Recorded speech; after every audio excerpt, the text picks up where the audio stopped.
ओम श्री गणेशाय नमः। अथ श्री गणेश दुर्ग स्तोत्रम्। श्रीकृष्ण उवाच। वद शिव महानाथ पार्वती रमणेश्वर दैत्य संग्राम वेलायां स्मरणीयं किमीश्वर। ईश्वर उवाच। शृणु कृष्ण प्रवक्ष्यामि गुह्यात् गुह्यतरं महत्। गणेश दुर्ग दिव्यं च शृणु वक्ष्यामि भक्तितः। त्रिपुरवद वेलायां स्मरणीयं कमीश्वर। दिव्य दुर्ग प्रसादेन त्रिपुराणां वधस्कृतः। श्रीकृष्ण उवाच। हेरम्बस्य दुर्गमिदं वदत्वं भक्तवत्सला। ईश्वर उवाच। शृणु वत्स प्रवक्ष्यामि दुर्गं वैनायकं शुभं। संग्रामे च शमशानेश्च अरण्ये चोरसङ्कटे नृपद्वारे ज्वरे घोरे येनैव मुच्यते भयात्। प्राच्यां रक्षतु हेरम्ब आग्नेयामग्नितेजसा। यां यां लम्बोदरो रक्षेत् नैऋत्यां पार्वती सुतः।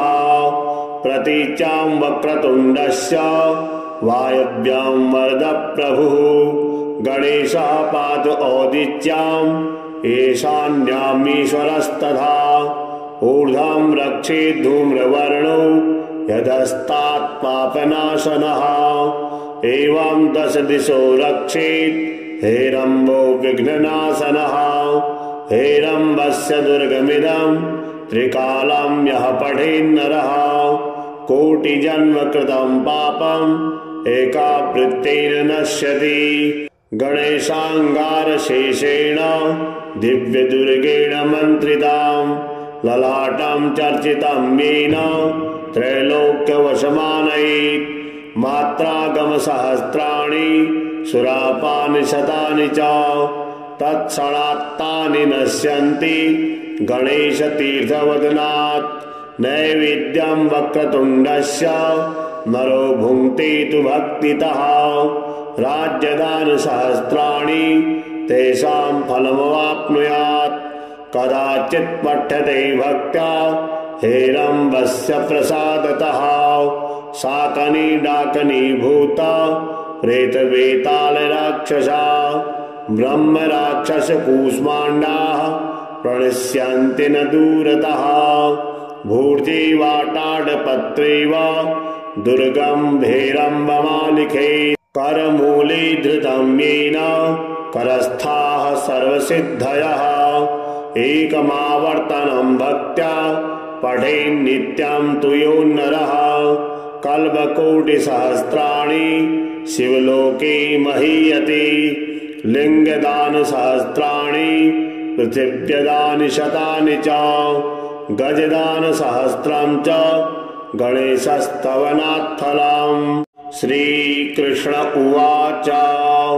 वद शिव महानाथ पार्वती रमणेश्वर दैत्य संग्राम वेलायां स्मरणीयं किमीश्वर। ईश्वर उवाच। शृणु कृष्ण प्रवक्ष्यामि गुह्यात् गुह्यतरं महत्। गणेश दुर्ग दिव्यं च शृणु वक्ष्यामि भक्तितः। त्रिपुरवद वेलायां स्मरणीयं कमीश्वर। दिव्य दुर्ग प्रसादेन त्रिपुराणां वधस्कृतः। श्रीकृष्ण उवाच। हेरम्बस्य दुर्गमिदं वदत्वं भक्तवत्सला। ईश्वर उवाच। शृणु वत्स प्रवक्ष्यामि दुर्गं वैनायकं शुभं।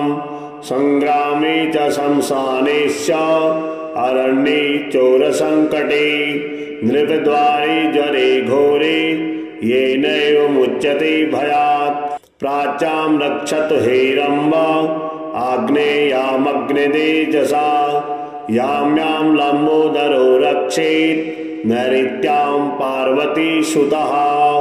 प्रतीच्यां वक्रतुण्डस्य वायव्यां वरद प्रभुः गणेशः पात औदिच्यां ईशान्यामीश्वरस्तथा ऊर्ध्वं रक्षेत् धूम्रवर्णो यदस्तात् पापनाशनः एवं दश दिशो रक्षेत् हेरम्बो विघ्ननाशनः हेरम्बस्य दुर्गमिदं त्रिकालं यः पठेन्नरः कोटिजन्म कृतं पापम् एकावृत्तेन नश्यति गणेशाङ्गारशेषेण दिव्यदुर्गेण मन्त्रितां ललाटं चर्चितं येन त्रैलोक्यवशमानयेत् मात्रागमसहस्राणि सुरापानि शतानि च तत्क्षणात्तानि नश्यन्ति गणेशतीर्थवदनात् नैवेद्यं वक्रतुण्डस्य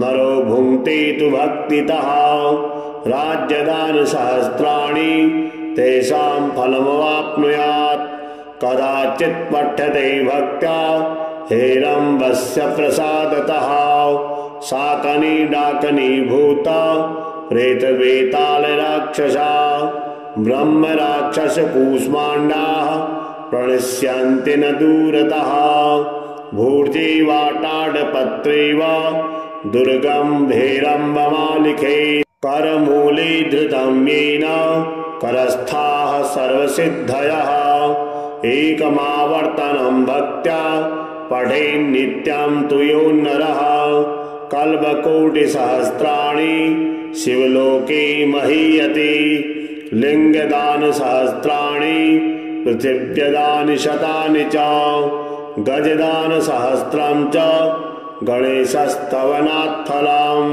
श्रीकृष्ण उवाच वद शिव महानाथ पार्वती रमणेश्वर दैत्यसङ्ग्रामवेलायां स्मरणीयं किमीश्वर ईश्वर उवाच शृणु कृष्ण प्रवक्ष्यामि गुह्यात् गुह्यतरं महत् गणेश दुर्ग दिव्यं च शृणु वक्ष्यामि भक्तितः त्रिपुरवरवेलायां स्मरणीयं कमीश्वर दिव्य दुर्ग प्रसादेन त्रिपुराणां वधस्कृतः श्रीकृष्ण उवाच हेरम्बस्य दुर्गमिदं वदत्वं भक्तवत्सल ईश्वर उवाच शृणु वत्स प्रवक्ष्यामि दुर्गं वैनायकं शुभं संग्रामे च शमशानेश्च अरण्ये चोरसङ्कटे नृपद्वारे ज्वरे घोरे येनैव मुच्यते भयात् प्राच्यां रक्षतु हेरम्ब आग्नेयामग्नितेजसा यां यां लम्बोदरो रक्षेत् नैऋत्यां पार्वतीसुतः प्रतीच्यां वक्रतुण्डस्य वायव्यां वरद प्रभुः गणेशः पात औदिच्यां ईशान्यामीश्वरस्तथा ऊर्ध्वं रक्षेत् धूम्रवर्णो यदस्तात् पापनाशनः एवं दश दिशो रक्षेत् हेरम्बो विघ्ननाशनः हेरम्बस्य दुर्गमिदं त्रिकालं यः पठेन्नरः कोटिजन्म कृतं पापम् एकावृत्तेन नश्यति गणेशाङ्गारशेषेण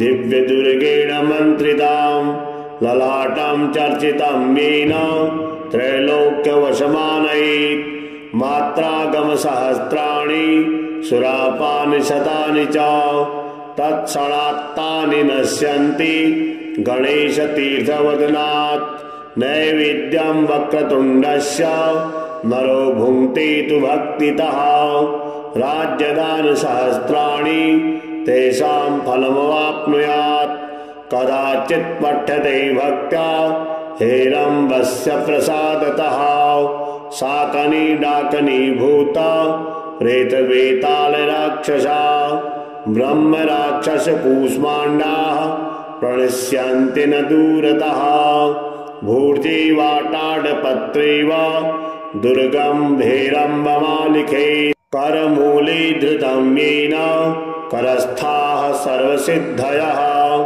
एकमावर्तनं भक्त्या पठेन् नित्यं तु यो नरः कल्पकोटिसहस्राणि शिवलोके महीयते लिङ्गदानसहस्राणि पृथिव्यदानि शतानि च गजदानसहस्रं च गणेशस्तवनात् फलम्।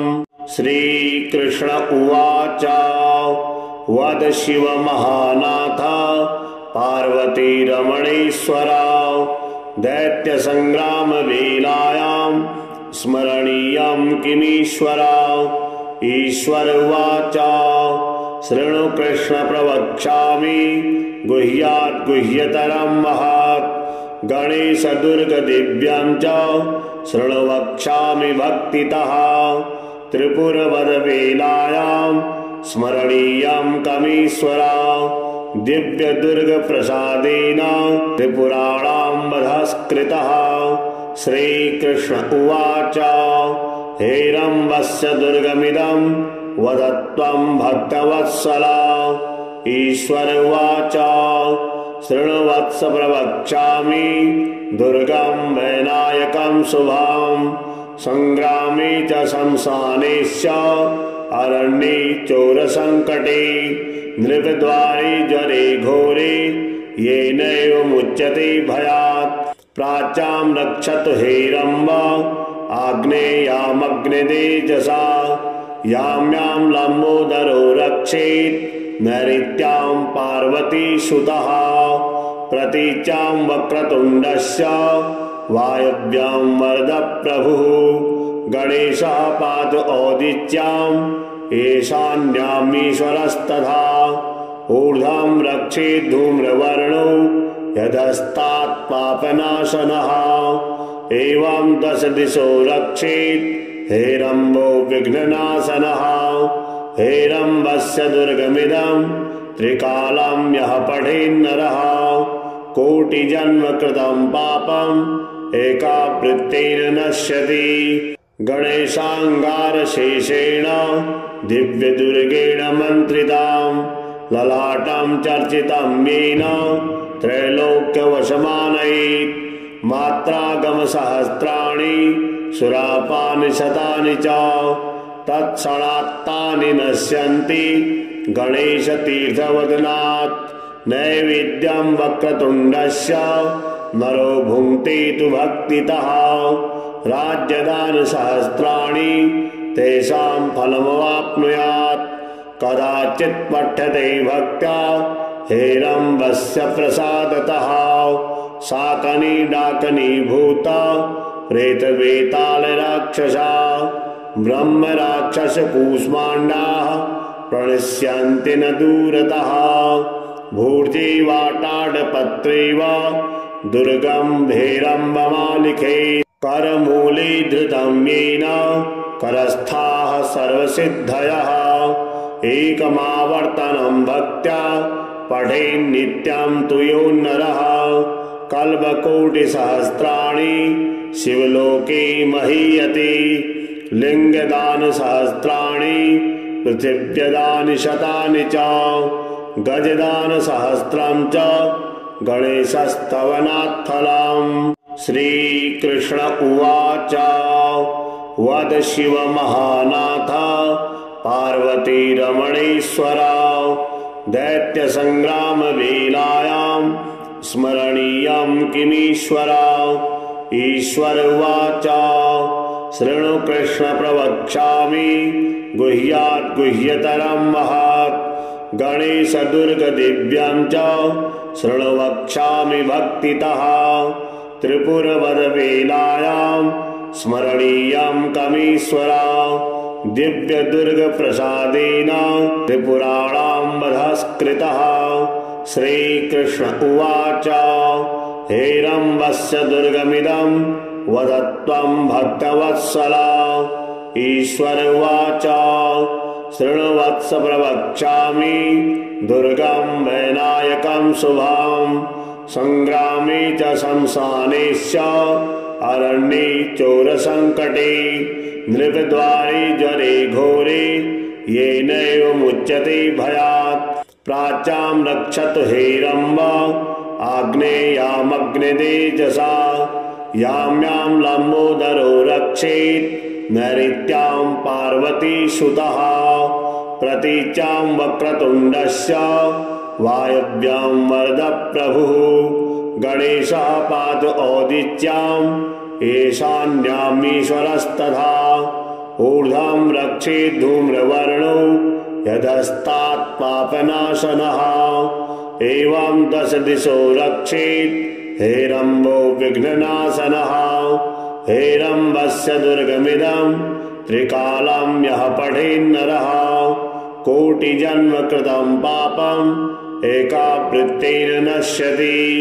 गणेशाङ्गारशेषेण दिव्यदुर्गेण मन्त्रितां ललाटं चर्चितं येन त्रैलोक्यवशमानयेत्। मात्रागमसहस्राणि सुरापानि शतानि च तत्क्षणात्तानि नश्यन्ति गणेशतीर्थवदनात्। नैवेद्यं वक्रतुण्डस्य नरो भुङ्क्ते तु भक्तितः। राज्यदानसहस्राणि तेषां फलमवाप्नुयात्। कदाचित् पठ्यते भक्त्या हेरम्बस्य प्रसादतः। शाकनी डाकनी भूता प्रेतवेतालराक्षसा ब्रह्मराक्षसकूष्माण्डाः प्रणश्यन्ति न दूरतः।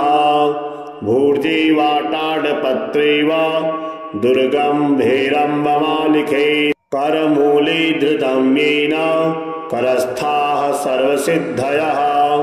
एकमावर्तनं भक्त्या पठेन्नित्यं तु यो नरः कल्पकोटिसहस्राणि शिवलोके महीयते। लिङ्गदानसहस्राणि पृथिव्यदानि शतानि च गजदानसहस्रं च गणेशस्तवनात् फलम्। श्रीकृष्ण उवाच वद शिव महानाथ पार्वती रमणेश्वर दैत्यसङ्ग्रामवेलायां स्मरणीयं किमीश्वर। ईश्वर उवाच शृणु कृष्ण प्रवक्ष्यामि गुह्यात् गुह्यतरं महत्। गणेश दुर्ग दिव्यं च शृणु वक्ष्यामि भक्तितः। त्रिपुरवरवेलायां स्मरणीयं कमीश्वर। दिव्य दुर्ग प्रसादेन त्रिपुराणां वधस्कृतः। श्रीकृष्ण उवाच हेरम्बस्य दुर्गमिदं वदत्वं भक्तवत्सल। ईश्वर उवाच शृणु वत्स प्रवक्ष्यामि दुर्गं वैनायकं शुभं। संग्रामे च शमशानेश्च अरण्ये चोरसङ्कटे नृपद्वारे ज्वरे घोरे येनैव मुच्यते भयात्। प्राच्यां रक्षतु हेरम्ब आग्नेयामग्नितेजसा यां यां लम्बोदरो रक्षेत् नैऋत्यां पार्वतीसुतः। प्रतीच्यां वक्रतुण्डस्य वायव्यां वरदप्रभुः गणेशः पातु औदिच्याम् ईशान्यामीश्वरस्तथा। ऊर्ध्वं रक्षेत् धूम्रवर्णो यदस्तात् पापनाशनः। एवं 10 दिशो रक्षेत् हेरम्बो विघ्ननाशनः। हेरम्बस्य दुर्गमिदं त्रिकालं यः पठेन्नरः कोटिजन्म कृतं पापम् एकावृत्तेन नश्यति। गणेशाङ्गारशेषेण दिव्यदुर्गेण मन्त्रितां ललाटं चर्चितं येन त्रैलोक्यवशमानयेत्। मात्रागमसहस्राणि सुरापानि शतानि च तत्क्षणात्तानि नश्यन्ति गणेशतीर्थवदनात्। नैवेद्यं वक्रतुण्डस्य नरो भुङ्क्ते तु भक्तितः। राज्यदानसहस्राणि तेषां फलमवाप्नुयात्। कदाचित् पठ्यते भक्त्या हेरम्बस्य प्रसादतः।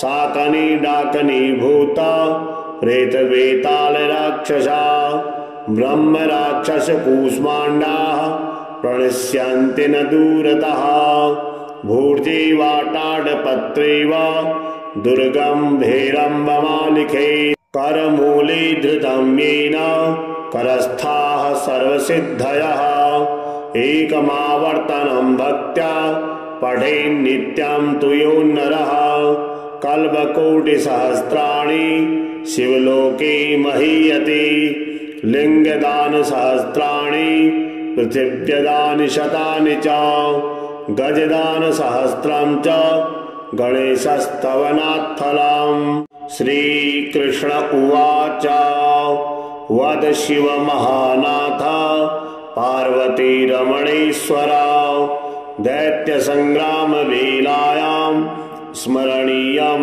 किमीश्वर ईश्वर उवाच शृणु कृष्ण प्रवक्ष्यामि गुह्यात् गुह्यतरं महत् गणेश दुर्ग दिव्यं च शृणु वक्ष्यामि भक्तितः त्रिपुरवरवेलायां स्मरणीयं कमीश्वर दिव्य दुर्ग प्रसादेन त्रिपुराणां वधस्कृतः श्रीकृष्ण उवाच हेरम्बस्य दुर्गमिदं वदत्वं भक्तवत्सल ईश्वर उवाच शृणु वत्स प्रवक्ष्यामि दुर्गं वैनायकं शुभं संग्रामे च शंसानेश्च अरण्ये चोरसङ्कटे नृपद्वारे ज्वरे घोरे येनैव मुच्यते भयात् प्राच्यां रक्षतु हेरम्ब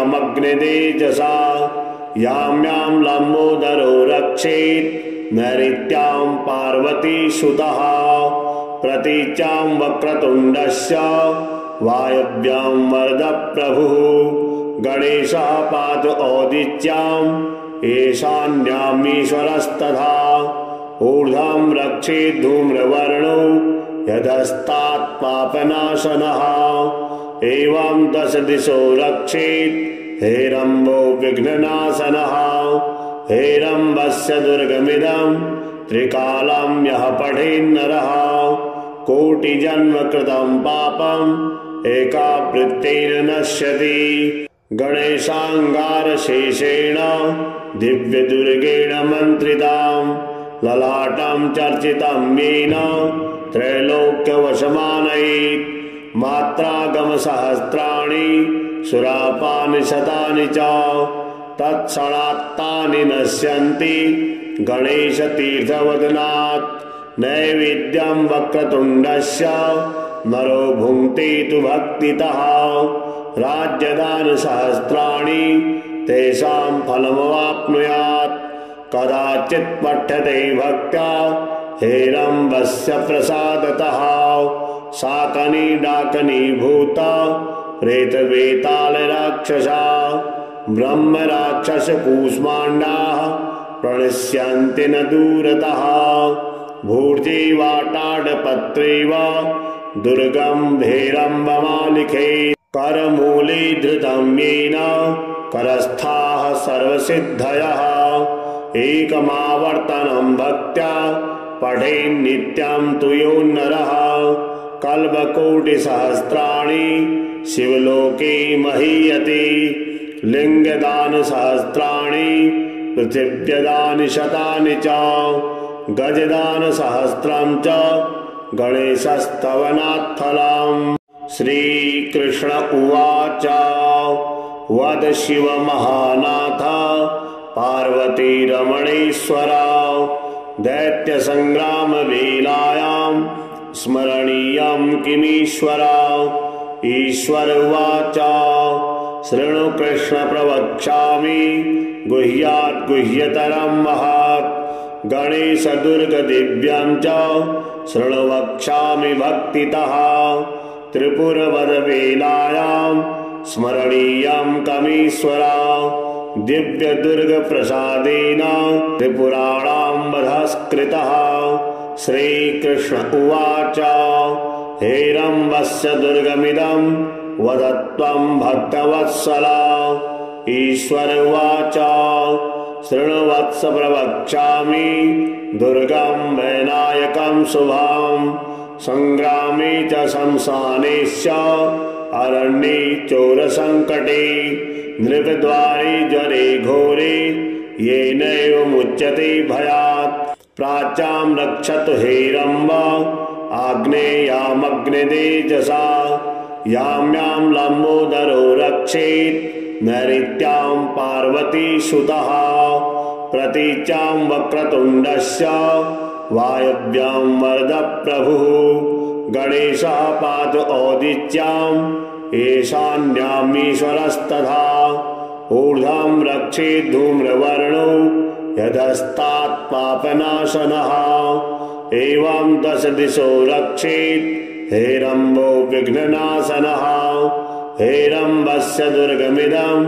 त्रिकालं यः पठेन्नरः कोटिजन्म कृतं पापम् एकावृत्तेन नश्यति गणेशाङ्गारशेषेण दिव्यदुर्गेण मन्त्रितां ललाटं चर्चितं येन त्रैलोक्यवशमानयेत् मात्रागमसहस्राणि सुरापानि शतानि च तत्क्षणात्तानि नश्यन्ति गणेशतीर्थवदनात् नैवेद्यं वक्रतुण्डस्य नरो भुङ्क्ते तु भक्तितः राज्यदानसहस्राणि तेषां फलमवाप्नुयात् कदाचित् पठ्यते भक्त्या हेरम्बस्य प्रसादतः शाकनी डाकनी भूता प्रेतवेतालराक्षसा ब्रह्मराक्षसकूष्माण्डाः प्रणश्यन्ति न दूरतः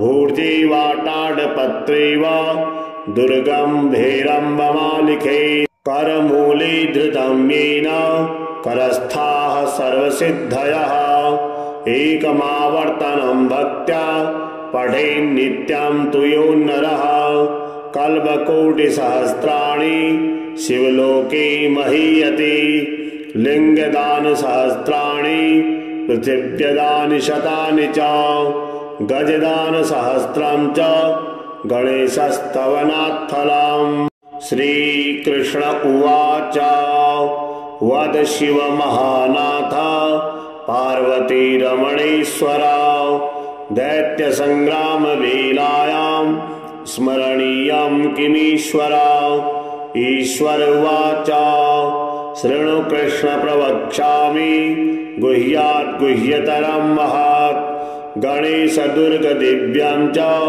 शृणु वक्ष्यामि भक्तितः त्रिपुरवद वेलायां स्मरणीयं कमीश्वर दिव्य दुर्ग प्रसादेन त्रिपुराणां वधस्कृतः श्रीकृष्ण उवाच हेरम्बस्य दुर्गमिदं वदत्वं भक्तवत्सल ईश्वर उवाच शृण्वत्स प्रवक्ष्यामि दुर्गं वैनायकं शुभं संग्रामे च शमशाने च अरण्ये चोरसङ्कटे नृपद्वारे ज्वरे घोरे येनैव मुच्यते भयात् प्राच्यां रक्षतु हेरम्ब आग्नेयामग्नितेजसा यां यां लम्बोदरो रक्षेत् नैऋत्यां पार्वती सुतः प्रतीच्यां वक्रतुण्डस्य वायव्यां वरदप्रभुः गणेशः पातु औदिच्याम् ईशान्यामीश्वरस्तथा ऊर्ध्वं रक्षेत् धूम्रवर्णो यदस्तात् पापनाशनः एवं 10 दिशो रक्षेत् हेरम्बो विघ्ननाशनः हेरम्बस्य दुर्गमिदं त्रिकालं यः पठेन्नरः कोटिजन्म कृतं पापम् एकावृत्तेन नश्यति गणेशाङ्गारशेषेण दिव्यदुर्गेण मन्त्रितां ललाटं चर्चितं येन त्रैलोक्यवशमानयेत् मात्रागमसहस्राणि सुरापानि शतानि च तत्क्षणात्तानि नश्यन्ति गणेशतीर्थवदनात् नैवेद्यं वक्रतुण्डस्य नरो भुङ्क्ते तु भक्तितः राज्यदानसहस्राणि तेषां फलमवाप्नुयात्। कदाचित् पठ्यते भक्त्या हेरम्बस्य प्रसादतः शाकनी डाकनी भूता प्रेतवेतालराक्षसा ब्रह्म राक्षस कूष्माण्डाः प्रणश्यन्ति न दूरतः। भूर्जीवाटाडपत्रेव दुर्गम्भीरम्बमालिके करमूले धृतं येन करस्थाः सर्वसिद्धयः। एकमावर्तनं भक्त्या पठेन्नित्यं तु यो नरः कल्पकोटिसहस्राणि शिवलोके महीयते। लिङ्गदानसहस्राणि पृथिव्यदानि शतानि च गजदानसहस्रं च गणेशस्तवनात्फलम्। श्रीकृष्ण उवाच वद शिव महानाथ पार्वती रमणेश्वर दैत्यसंग्राम वेलायां स्मरणीयं किमीश्वर। ईश्वर उवाच शृणु कृष्ण प्रवक्ष्यामि गुह्यात् गुह्यतरं महत्। गणेश दुर्ग दिव्यं च शृणु वक्ष्यामि भक्तितः।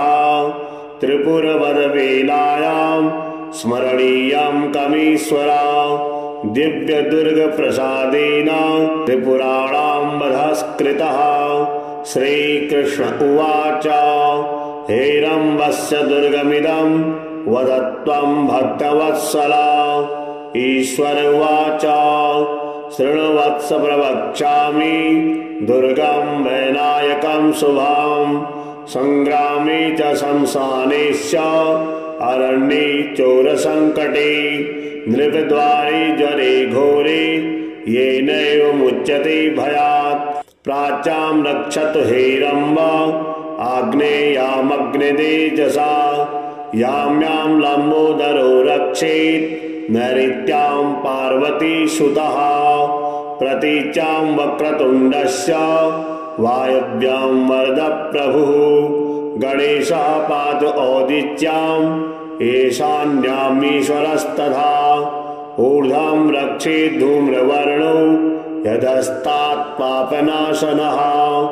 एवं 10 दिशो रक्षेत् हेरम्बो विघ्ननाशनः।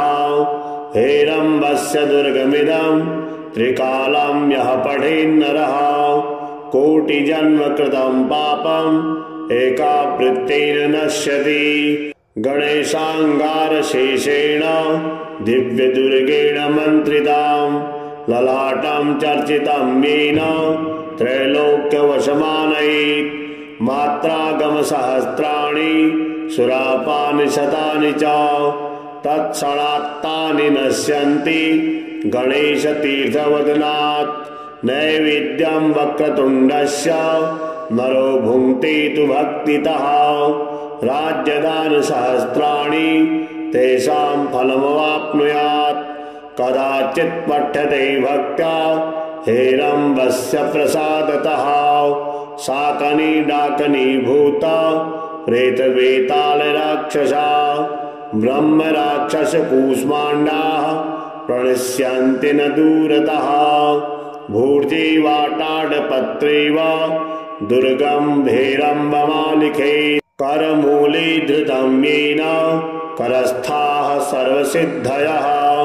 एकमावर्तनं भक्त्या पठेन्नित्यं तु यो नरः कल्पकोटिसहस्राणि शिवलोके महीयते। लिङ्गदानसहस्राणि पृथिव्यदानि शतानि च गजदानसहस्रं च गणेशस्तवनात्फलम्। श्रीकृष्ण उवाच वद शिव महानाथ पार्वती रमणेश्वर दैत्यसंग्राम वेलायां स्मरणीयं किमीश्वर। ईश्वर उवाच शृणु कृष्ण प्रवक्ष्यामि गुह्यात् गुह्यतरं महत्। गणेश दुर्ग दिव्यं च शृणु वक्ष्यामि भक्तितः। त्रिपुरवद वेलायां स्मरणीयं कमीश्वर। दिव्यदुर्गप्रसादेन त्रिपुराणां वधस्कृतः। श्रीकृष्ण उवाच हेरम्बस्य दुर्गमिदं वद त्वं भक्तवत्सल। ईश्वर उवाच शृण्वत्स प्रवक्ष्यामि दुर्गं वैनायकं शुभं। संग्रामे च शंसाने च अरण्ये चोरसङ्कटे नृपद्वारे ज्वरे घोरे येनैव मुच्यते भयात्। प्राच्यां रक्षतु हेरम्ब आग्नेयामग्नितेजसा। यां यां लम्बोदरो रक्षेत् नैऋत्यां पार्वतीसुतः।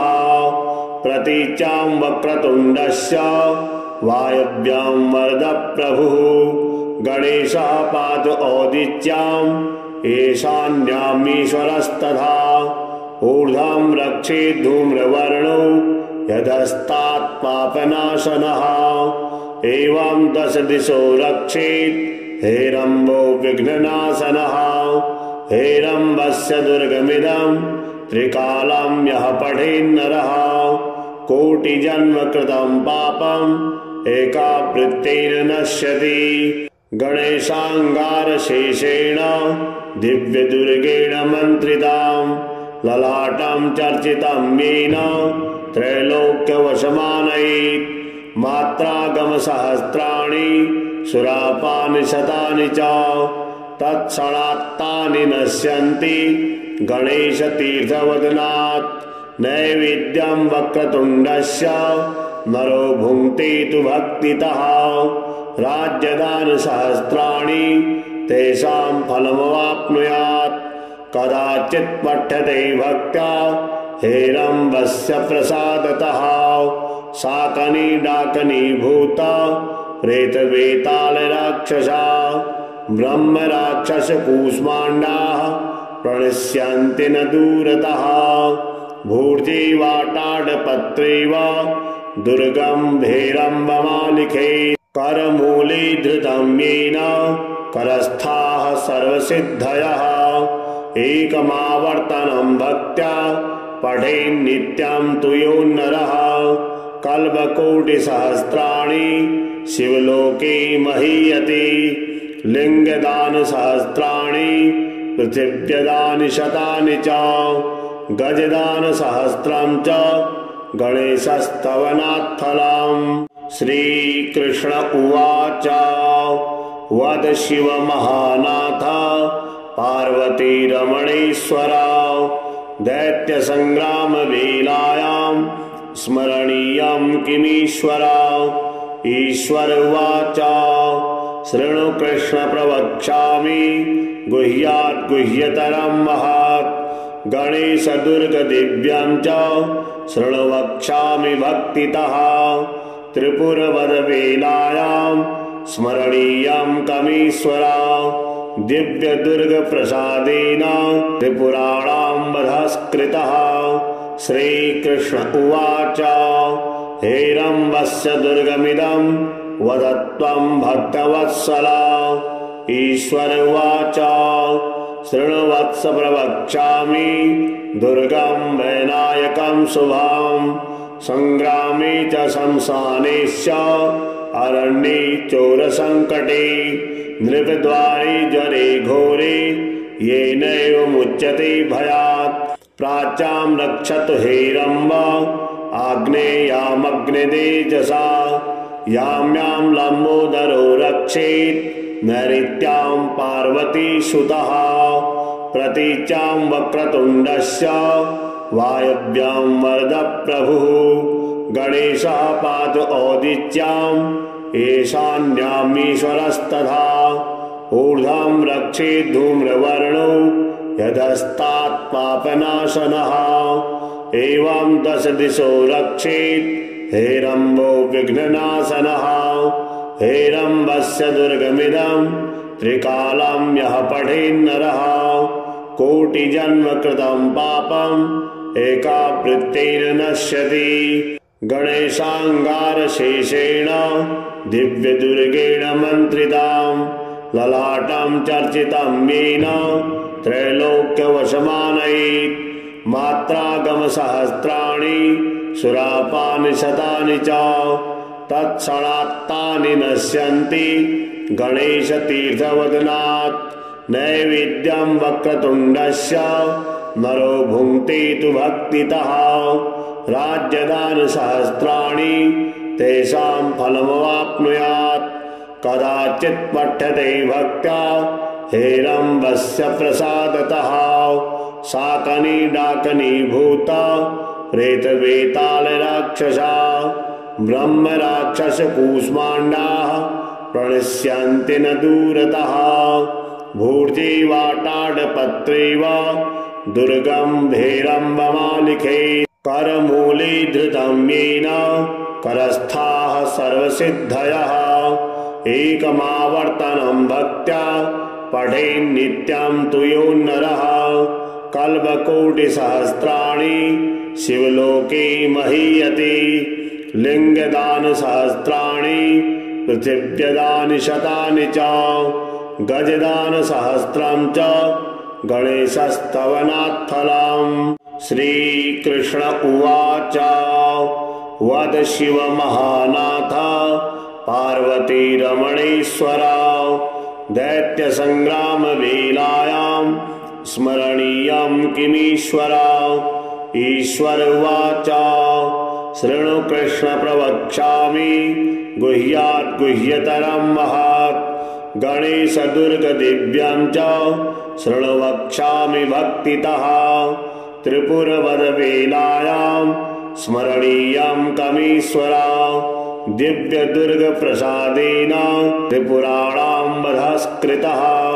श्रीकृष्ण उवाच हेरम्बस्य दुर्गमिदं वदत्वं भक्तवत्सला ईश्वर उवाच शृणु वत्स प्रवक्ष्यामि दुर्गं वैनायकं शुभं संग्रामे च शमशानेश्च अरण्ये चोरसङ्कटे नृपद्वारे ज्वरे घोरे येनैव मुच्यते भयात् प्राच्यां रक्षतु हेरम्ब आग्नेयामग्नितेजसा यां यां लम्बोदरो रक्षेत् नैऋत्यां पार्वतीसुतः प्रतीच्यां वक्रतुण्डस्य वायव्यां वरदप्रभुः गणेशः पातु औदिच्यां ईशान्यामीश्वरस्तथा ऊर्ध्वं रक्षेत् धूम्रवर्णो यदस्तात् पापनाशनः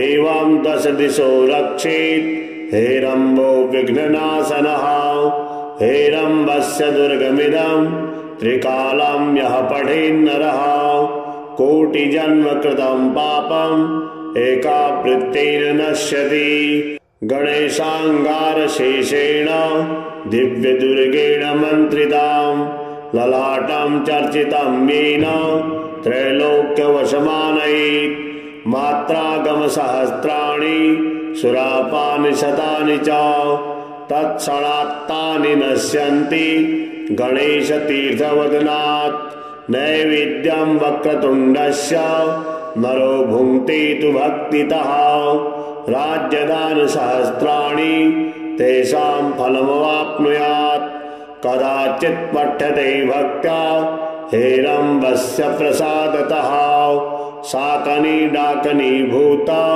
प्रेतवेतालराक्षसा ब्रह्मराक्षसकूष्माण्डाः प्रणश्यन्ति न दूरतः भूर्जीवाटाडपत्रेव दुर्गम्भीरम्बमालिके करमूले धृतं येन करस्थाः सर्वसिद्धयः एकमावर्तनं भक्त्या पठेन्नित्यं तु यो नरः कल्पकोटिसहस्राणि शिवलोके महीयते लिङ्गदानसहस्राणि पृथिव्यदानि शतानि च गजदानसहस्रं च गणेशस्तवनात् फलम्।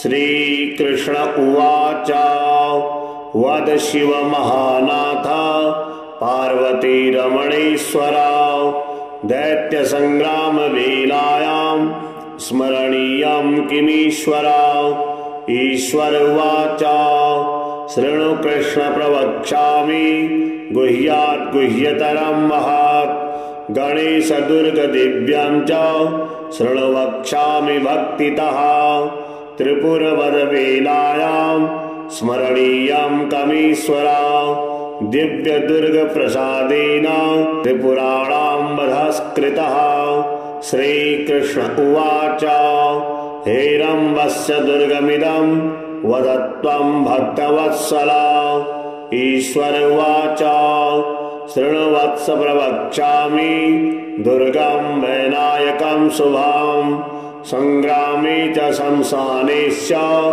अरण्ये चोरसङ्कटे नृपद्वारे ज्वरे घोरे येनैव मुच्यते भयात् प्राच्यां रक्षतु हेरम्ब आग्नेयामग्नितेजसा यां यां लम्बोदरो रक्षेत् नैऋत्यां पार्वतीसुतः प्रतीच्यां वक्रतुण्डस्य वायव्यां वरदप्रभुः गणेशः पातु औदिच्यां ईशान्यामीश्वरस्तथा ऊर्ध्वं रक्षेत् धूम्रवर्णो यदस्तात् पापनाशनः एवं 10 दिशो रक्षेत् हेरम्बो विघ्ननाशनः हेरम्बस्य दुर्गमिदं त्रिकालं यः पठेन्नरः कोटिजन्म कृतं पापम् एकावृत्तेन नश्यति गणेशाङ्गारशेषेण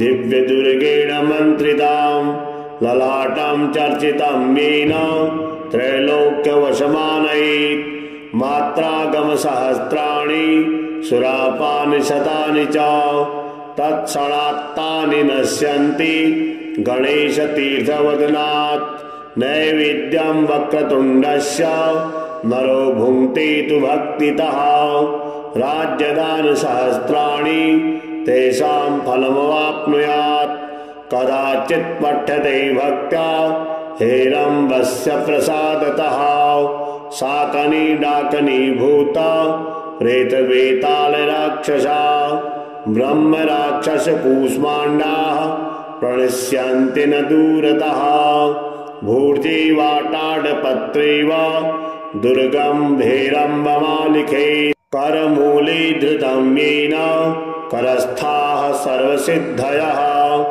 एकमावर्तनं भक्त्या पठेन्नित्यं तु यो नरः कल्पकोटिसहस्राणि शिवलोके महीयते लिङ्गदानसहस्राणि पृथिव्यदानि शतानि च गजदानसहस्रं च गणेशस्तवनात्फलम् श्रीकृष्ण उवाच वद शिव महानाथ पार्वती रमणेश्वरा दैत्य संग्राम वेलायां स्मरणीयं किमीश्वरा ईश्वर उवाच शृणु कृष्ण प्रवक्ष्यामि गुह्यात् गुह्यतरं महत् गणेश दुर्ग दिव्यं च शृणु वक्ष्यामि भक्तितः त्रिपुरवद वेलायां स्मरणीयं कमीश्वरा दिव्य दुर्ग प्रसादेन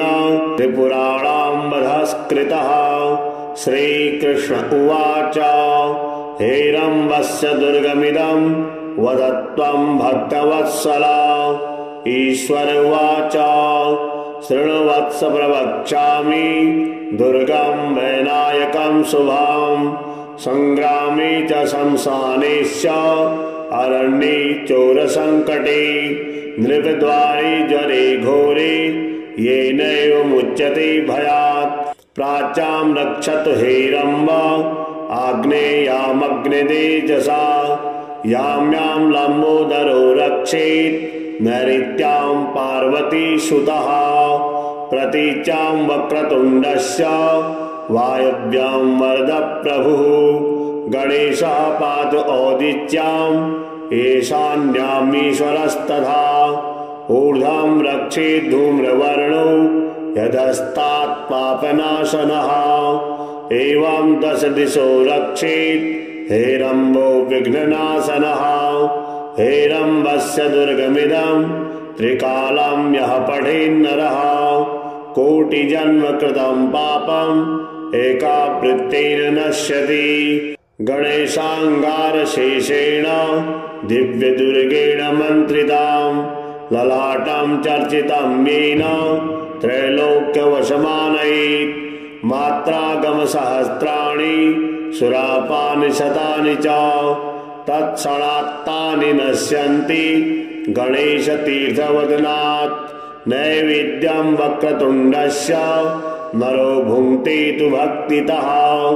राज्यदानसहस्राणि तेषां फलमवाप्नुयात्। कदाचित् पठ्यते भक्त्या हेरम्बस्य प्रसादतः। शाकनी डाकनी भूत प्रेतवेतालराक्षसा ब्रह्मराक्षसकूष्माण्डाः प्रणश्यन्ति न दूरतः।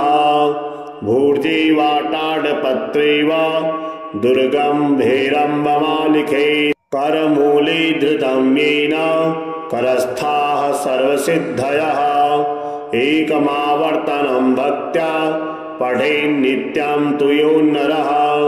कल्पकोटिसहस्राणि शिवलोके महीयते। लिङ्गदानसहस्राणि पृथिव्यदानि शतानि च गजदानसहस्रं च गणेशस्तवनात् फलम्।